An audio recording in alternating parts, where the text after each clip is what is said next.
now getting back into the creative process is such like, so feels so good to be back, you know? Yeah, it's like... Yeah, because you're not in it to push the record, you're in it to make the record, you know? There you go, pushing yeah. the record comes with the territory, but it's like, that's not, you're not in hip-hop marketing. I don't know how some of these dudes do it.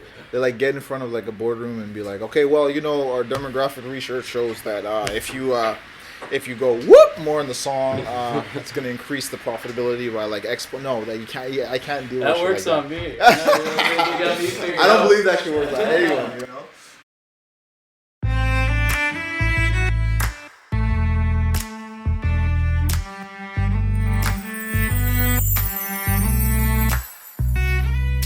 Honestly, like I've never had a problem writing. I've never had like a writer's block. I just didn't get it. Maybe it's because I started so late, and like, you know, if you look at some of the dudes who are on top right now, they started rapping like when they were 3, 4 years old, 5 years old. I only really started to get seriously into hip hop like when I was in my early 20s.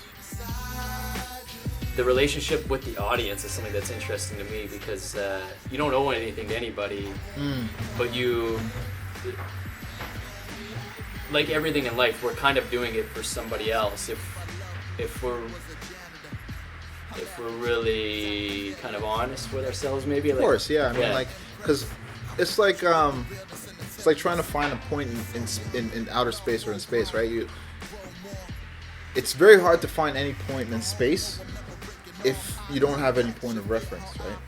So whether it's your friends, your family, the people you meet, they inform you of, you know, not only like the society in general, but they inform you of who you are. Like your interaction with this person or that person, that, you know, you could in your head create whoever you want yourself to be, but like your actions, you know, how you treat people, how you approach people, that crafts who you are, you know, in a certain way. Human interaction is so important, you know, in defining who you are and being in a good environment and all that good stuff. And music is like an enhancement of that. It just breaks down all these walls.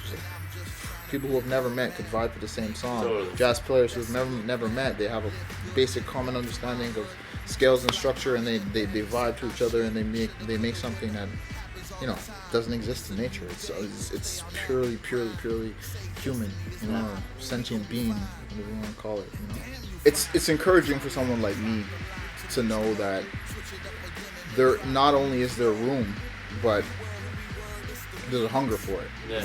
You know, people want it. You know, it's not only Fetty Wap, it's not only Future. Yeah. You know, it's the biggest dudes in the game are dudes who write, who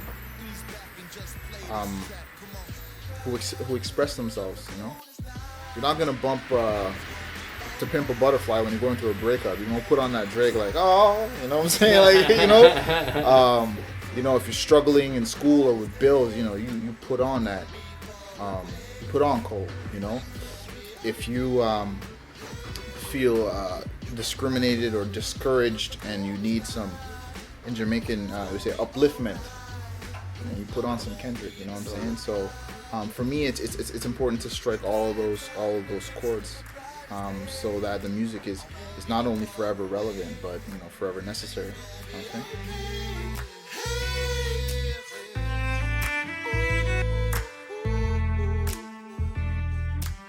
Like, all I know is what I have here to do, and for me, like, it's just to be the sort of the best person I could be, and do what I think I'm meant for. Yeah. What I hope I'm meant for, you know. What I've learned: make sure you win, even when you lose. You're only bound by the life that you choose. I'm on my money train. You could never call me fake. Light skin Wesley Snipes. Call me dark skin Drake.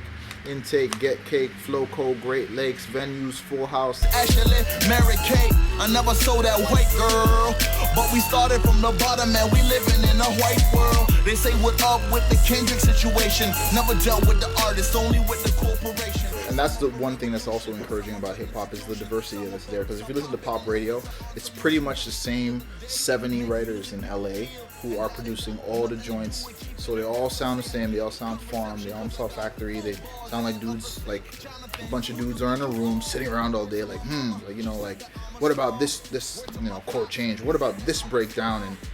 And they're just factory producing stuff, you know. There's, you know, factory food's good, but, you know, soul food for me is always going to be better.